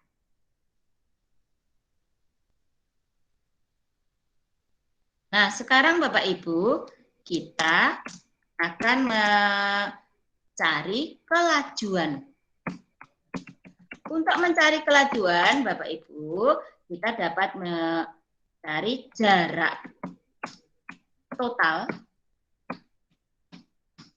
Jarak total, berarti jarak total nanti jarak yang ke timur ditambah dengan jarak yang ke barat. Dibagi dengan waktu total. Siapa waktu total? Ya waktu ke timur dan ke barat. Oke. Nah, sekarang jarak totalnya itu berapa? Jarak totalnya yaitu 100 ditambah 50. Arah ke timur dan ke arah ke barat. Nah, waktu totalnya berapa? Yaitu 4 ditambah 1. Karena yang 4 ke timur, yang 1 ke barat. Oke, sama dengan jadinya 150 dibagi berapa Bapak Ibu? 5. Dibagi 5. 50 bagi 5 berapa? 30. 30. Oke. Yang kelajuan. Nah, sekarang Bapak Ibu, kita akan mencari kecepatan rata-rata. Oke. Untuk kecepatan rata-rata, Bapak Ibu, kita mencari selisihnya. Selisih jarak. Oke. Kemudian nanti dibagi waktu total. Nah, ini perbedaannya. Nah, selisih jaraknya berapa? Selisih jaraknya yaitu 100 dikurangi 50. Ya, tadi kan ke timur, baru ke barat. Dan sekarang waktu totalnya berapa? 4 ditambah 1. Oke, sekarang sama dengan 100 bagi 5, kurang 50 berapa? 50. 50 dibagi 4 tambah 1. 5. Oke, sama dengan berapa? 10. Sama dengan 10. Ya. Jadi inilah bedanya kelajuan dengan kecepatan. Dari kecepatan rata-rata mobil ini. Jadi yang pertama, kalau kita mencari kelajuan, jarak total ini, jarak tadi ke arah timur, ditambah dengan jarak tadi kembali ke arah barat. Kalau kelajuan itu kan semua jarak harus dijumlahkan.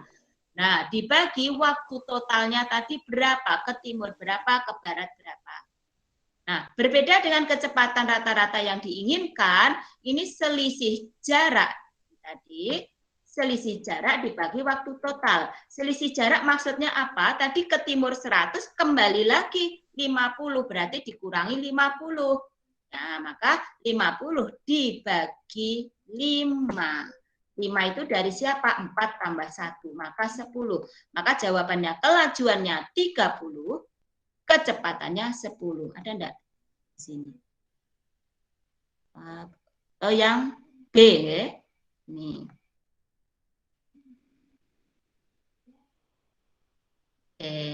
Karena ini pertanyaannya kan kelajuan rata-rata dan kecepatan rata-rata. 30 dan 10. Oke. Baiklah Bapak Ibu, kita lanjutkan untuk nomor 28. Panjang rusuk sebuah kardus adalah 24 cm. Kardus tersebut akan diisi rubik yang memiliki panjang rusuk 6 cm. Agar kardus terisi penuh, maka rubik yang harus dimasukkan adalah titik-titik. Oke. Baiklah Bapak Ibu. Maksudnya kardus besar diisi rubik-rubik itu seperti ya kardus ya sama yang hampir sama dengan kardus tadi tapi kecil. Nah, artinya nanti apa? Volume kardus besar, volume kardus harus sama dengan volume rubik. Maka kalau volume kardus itu berarti tadi sisinya berapa? Rusuknya berapa? 24. Karena volume itu rumusnya berarti berapa kali berapa ini Pak Bu? 24 kali. Ayo. 24. Apa suara saya masih bisa diterima? Bisa, Bu. Oh, bisa. 24 Oke. kali 24, Bu. Kali 24 lagi ya, S pangkat 3. Volume rubik juga sama, tapi kita tidak tahu berapa rubiknya. Kardus kecilnya itu berapa. Nah, maka kita ibaratkan saja, ini saya tulis di atasnya, rubik ini kita ibaratkan sama dengan A, gitu aja. Biar mudah ya. Berarti A dikali 6, karena rubiknya tadi rusuknya 6, maka kali 6 kali 6, kali 6 kali 6. Oke, bisa dipahami? Sebentar, sampai sini dulu. Volume kardus itu kan tadi rusuknya 24, maka 24 kali 24 kali 24. Nah, volume rubiknya berapa? Itu kan harus sama, harus seimbang. Nah, rubik ini kan lebih kecil, kita tidak tahu rubiknya nanti berapa kan, maka kita ibaratkan A. Nah, rusuknya rubik berapa? 6. Maka volumenya rubik adalah 6 kali 6 kali 6, nanti jumlahnya berapa tidak tahu. Kita ibaratkan A tadi. Maka, mungkin jenengan hitung ke 24 kali 24 kali 24 berapa? 24 13.824. 13.000, pinten Pak? 824. 824. Sama A kali 6 kali 6 kali 6, enggak? 216. 216. Oke, 13.000. Lah sekarang kita mau mencari A bagaimana? Kita tinggal membagi. 24. Kenapa dibagi? Ini kan perkalian ya Bapak Ibu. Kita pindah ke sini, melewati, pindah ruas ya, melewati siapa ini? Sama dengan. Maka itu artinya dibagi. Kali dibagi 216 sama dengan A. Monggo berapa itu? 64. 64. Oke, berarti 64 sama dengan A. Berarti jumlah rubiknya yaitu 64. Ada enggak ini? Oke, di C. Oh iya, ini tadi kok mikirnya bingung-bingung. Nah, ini kan 6 dicoret 6. Ini 24 bagi 6 kan 4. Ngerti nggih? 6 lagi ini 4. 6 lagi dicoret lagi 4, kan sama-sama disederhanakan, maksudnya sama-sama bagi 6 semua. Tinggal 4 kali 4 kali 4 yaitu 64. Pas 64. Ini enggak apa-apa. Oke. Itu ya Bapak Ibu, intinya seperti itu. Kalau kita mau berpikir cepatnya ya tadi ya. Ini sama-sama dibagi 6, ini 4, 4, 4, 4, ini 1, 1 habis, berarti A sama dengan 64. Baiklah, kita lanjutkan. untuk nomor 29. Saya turunkan saja. Perhatikan pernyataan berikut ini. Bermain bersama teman, mendapat perlakuan adil, membantu orang tua, menyayangi keluarga. Ini ada di FR ya. Yang merupakan contoh kewajiban anak, kewajiban dan hak anak di rumah. Di rumah, ayo, monggo. 3 dan 4. Turun, Pak. 3 dan 4, Bu. 2 Dan dan 4. 4. 3, Bu. 2. Benar, kalau 2 ini hak apa kewajiban? Hak. Itu hak, Bu. Hak, Bu. Hak. Ini hak, oke. Kalau membantu orang tua? Kewajiban. Kewajiban di rumah. Karena pernyataannya di rumah. Menyayangi keluarga. Kewajiban apa? Berarti nanti yang ada satunya salah ya? Oke, yang ada satunya. A dan C. A dan C. Nah, sekarang pertanyaannya ini contoh kewajiban dan hak anak di rumah. Kewajiban dulu. Yang nomor 2 ini kan belum jelas ini. Ya kan? Ya. Belum jelas ini mendapat perlakuan adil ini di rumah atau di Mana mana? jelas. Nah, berarti yang sudah jelas di rumah yang mana? 3 dan 4. 3 dan 4. Oke. Ini sebenarnya hanya kewajiban ya 3 dan 4 bukan hak. Oke, baiklah karena yang menunjukkan di rumah hanya 3 dan 4. Oke, lanjutkan yang nomor 30. Yang melatar belakangi simbol dari sila kelima yaitu padi dan kapas adalah Sandang dan pangan, sandang pangan. iya, sandang Yang D. dan pangan. Iya, cukup jelas. Kapas melambangkan sandang dan padi melambangkan pangan. Ini pelajaran kelas 4 di tema 4. Kemarin subtema 3. Oke. Kapas melambangkan sandang, padi melambangkan pangan. Oke, kita lanjutkan. Nomor 31. Pernyataan yang tepat mengenai pelaksanaan kewajiban di sekolah. Kewajiban ini. Mengikuti ekstrakurikuler. Hak atau kewajiban? Kewajiban. Hak. Kewajiban. Wajib apa? Bu. Kewajiban. Ini wajib. Oke, saya tulis dulu. Kewajiban. Kemudian kalau menghormati guru dan peraturan. Kewajiban. Mendapatkan perhatian guru. Hak. Kalau melaksanakan piket kelas. Kewajiban. Terus ini kewajibannya yang mana? Yang ada angka 3-nya salah. Oke, DE salah. Lah terus berarti 1, 2, A, B, C ini betul. 24 kayaknya. 24 kok, Bu. Kalau menurut saya Bapak Ibu, mengikuti ekstra Saya ini tidak menurut- wajib. Hak itu. Tidak wajib. Hak itu, Bu. Ini hak ya. Hak, ya. Oke. Jawabannya adalah 2 dan 4. Lanjutkan ke 32. Perhatikan pernyataan-pernyataan berikut ini. Tindakan yang tepat berkaitan dengan pengamalan. Pengamalan UUD 1945. Di sini tidak disebutkan apa pasal berapa, apa di pembukaan atau apa tidak. Enggak. Apakah A melakukan pemilihan umum untuk memilih kepala daerah? B membayar pajak tepat pada waktunya. E mentaati peraturan dan rambu-rambu lalu lintas. 4 bekerja bakti di lingkungan masyarakat. 5 menolong tetangga yang sedang kesusahan. 1, 2, 3. Mangga, apa alasannya kenapa jenengan kok milih 1, 2, 3? Karena pengamalan UUD, Bu. Iya, pengamalan. Berhubung dengan hukum. Taat hukum.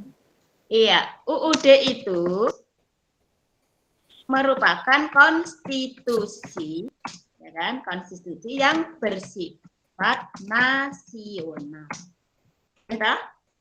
Nah, sekarang kalau pemilihan daerah ini kan juga nasional, membayar pajak nasional, peraturan lalu lintas ini juga nasional lah. Kalau bekerja bakti ini kan hanya di lingkungan masyarakat saja, lingkungan itu saja. Begitu juga dengan menolong tetangga, hanya di lingkungan itu saja. Nah, maka yang mencakup nasional atau hukum nasional, konstitusi yang bersifat nasional yaitu 1, 2, 3. Oke. Ya, bedanya itu ya.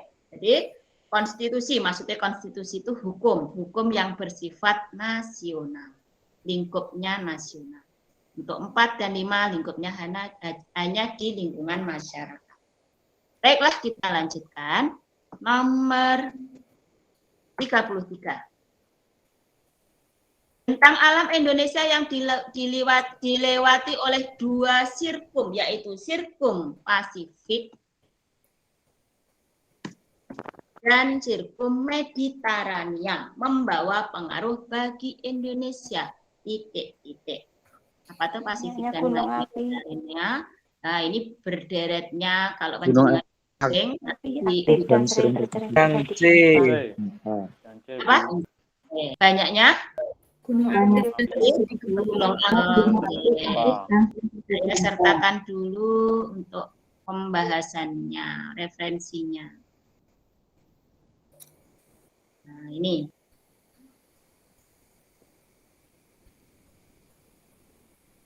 Oke, ini pembahasannya. Akibat Indonesia dilalui 2 jalur pegunungan sirkum Mediterania dan sirkum Pasifik adalah banyaknya gunung api yang aktif, tanah yang subur, banyak jenis laut, banyak jenis tambang, dan sering terjadi gempa.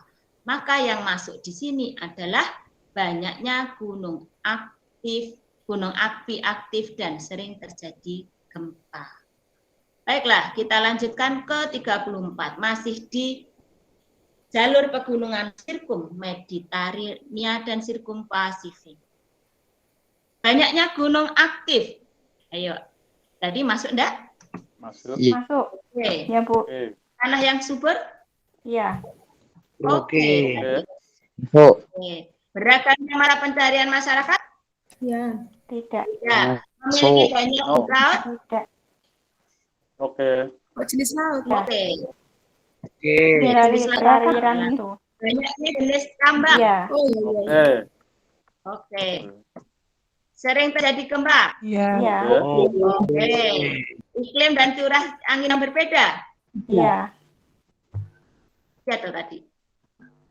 Iklim dan curah angin yang berbeda? Tidak, Bu. Tidak. Iya, perasaan tidak. Oke. Berarti yang oke 1, 2, 3, 1, 2, 4, 5, 6. 5, 6. Yang tidak ada 3 dan 7. Yang tidak ada 3 dan 7. 1 yang A ada 3-nya, B 3, berarti yang C.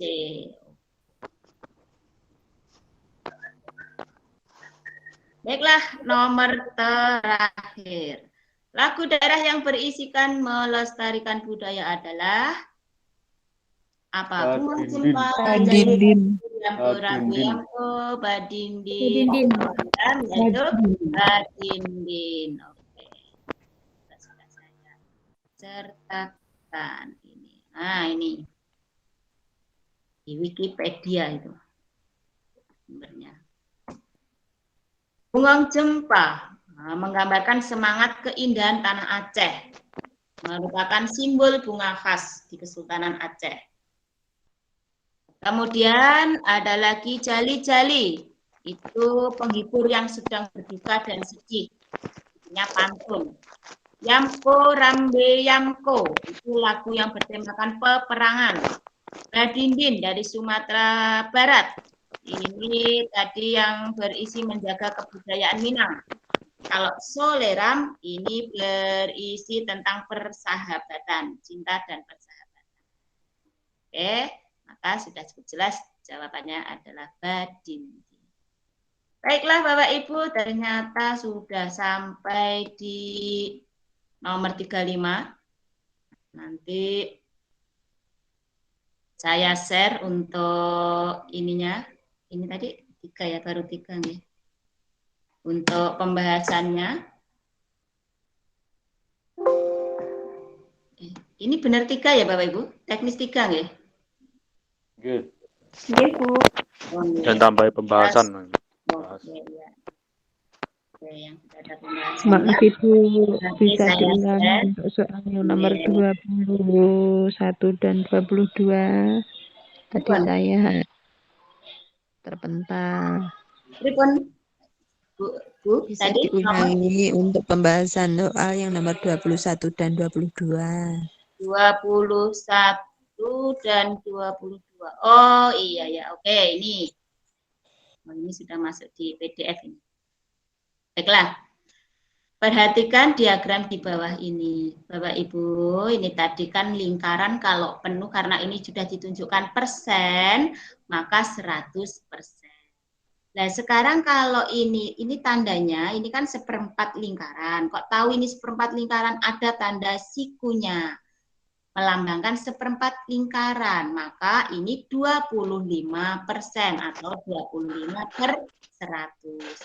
Sedangkan banyaknya siswa adalah 40, maka 25/100 kali 40. Nah, lebih mudahnya 0 kita coret seret begini, tinggal 25/10 kali 4. Maka 25 kali 4 itu 100/10. Jadi 100/10 adalah 10. Atau 100 bagi 10 adalah 10. Sedangkan bagaimana Bu? Sudah jelas untuk nomor 21? Ya Bu, sudah jelas 21, sekarang 22. Dan maaf Bu, itu di layar belum muncul. Oh, nggih. Sebuah bak mandi diisi mulai dari waktunya, Bu. Selisih waktu dimulai sampai terakhir, maka selama pengisian ini yaitu 07.50 dikurangi 07.20, 30 menit. Berarti bak mandi tadi diisi selama 30 menit. Nah, debitnya berapa? 10 liter per menit. Ingat ya, rumus dari debit itu vokalis dewa. V, D, W. Nah, maka V, karena V yang dicari itu V, yang sejajar adalah D dan W. Maka D dikali W. D-nya berapa tadi? 10 liter per menit dikali W-nya waktunya 30 menit. Ini sudah enak karena sama-sama menit. Maka kita coret saja menit dicoret menit. Tinggal nanti satuannya liter. Kita tidak perlu konversi ini ke jam karena satuannya nanti liter per menit. Maka 10 dikali 30 adalah 300 liter. Bagaimana Ibu? Sudah cukup jelas? Iya Bu, satu soal lagi Bu, maaf Bu. Oke, nomor berapa? Oke, soal lagi nomor berapa Bu tadi? Nomor 28. 28.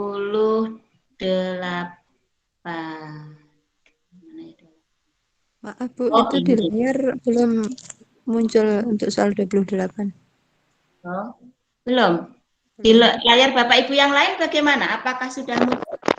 Sudah, Bu. Sudah, Bu. Jadi mungkin tempatnya Ibu siapa ya tadi? Mungkin Putri Widati. Oh ya, mungkin ada kendala sinyal ya. Iya Bu, kendala sinyal Bu. Sudah muncul belum Bu?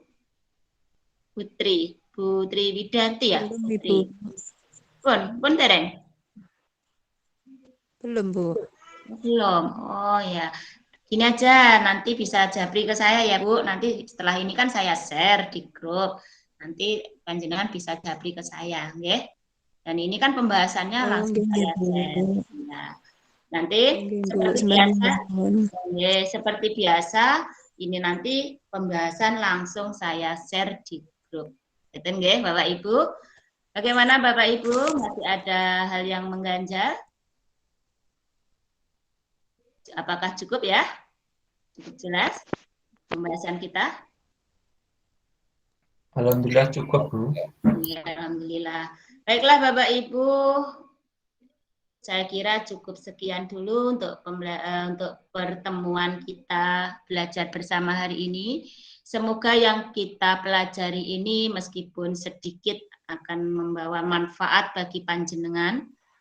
Amin ya Rabbal alamin. Amin. Semoga panjenengan di semuanya beri kemudahan, kelancaran, dan lulus P3K cukup di tahap 2 saja, ya. Amin. Amin ya Allah. Semuanya lulus dengan hasil yang sangat memuaskan. Amin ya Allah. Amin. Amin. Amin. Semoga menjadi ilmu yang bermanfaat. Mohon maaf jika apa yang saya sampaikan kurang pas dan mungkin kurang jelas. Nanti saya mohon maaf yang sebesar-besarnya, dan jika ada yang kurang jelas silahkan boleh jabri kepada saya. Ngoten nggih. Terima kasih Bapak Ibu, dan waktu saya kembalikan ke Pak Gigih, Bapak Wijina dan Bapak. Nggih.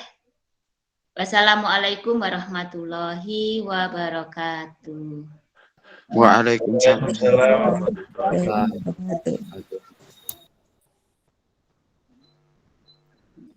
Pak Gigih enten mboten iki? Mboten wonten. Wonten Bu. Tutup mawon, Bu. Oh, nggih, langsung ditutup mawon ya. Oke. Bapak Ibu, langsung kita akhiri. Monggo yang mau live silakan live ya.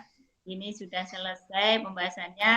Silakan menunggu pembahasan saya share di grup. Ya, beserta apanya nanti referensinya. Ya, monggo yang mau keluar silakan. Ibu. Mas Wisnu jangan keluar dulu, Mas Wisnu. Nggih. Terima kasih. Pripun, Pak Bebek?